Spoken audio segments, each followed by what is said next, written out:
ఈరోజు మనం పరిశీలించబోయే మూలాల్లో ఒక చాలా ఆసక్తికరమైన కథ ఉంది.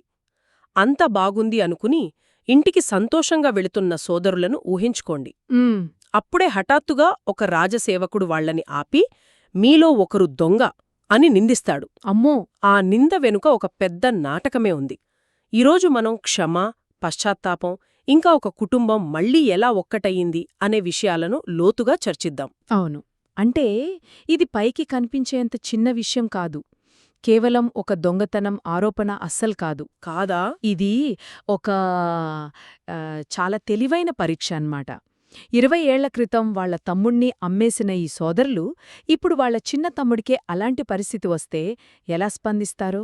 ఓ, అంటే వాళ్ళు మారారా లేదా అని తెలుసుకోడానికా? ఖచ్చితంగా.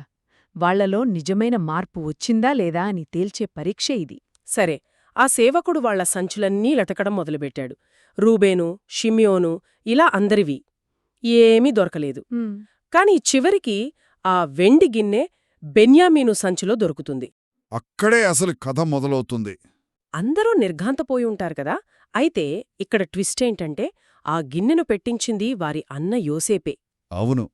నాకూ ప్రశ్న, తన సొంత తమ్ముణ్ణి ఇంత కఠినమైన పరిస్థితిలో ఎందుకు పెట్టాడు? ఇది కొంచెం క్రూరంగా అనిపించట్లేదా? అనిపిస్తుంది. కాని అంటే యోసేపు ఉద్దేశ్యం వేరు.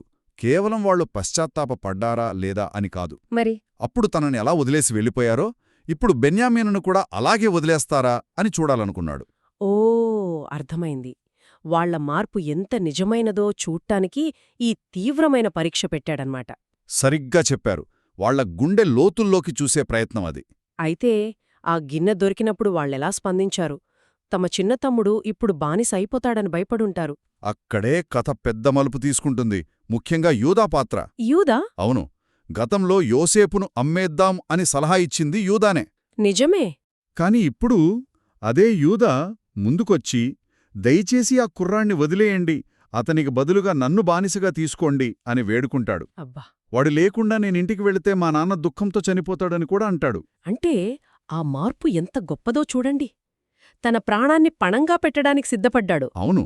ఇది అతన్లో వచ్చిన పరివర్తనకొక పెద్ద నిదర్శనం. తన సోదరుల పశ్చాత్తాపాన్ని, ముఖ్యంగా యూదా త్యాగాన్ని చూశాక యోసేపు ఏమనుకునుంటాడో? అతని మనసు కరిగిపోయింది.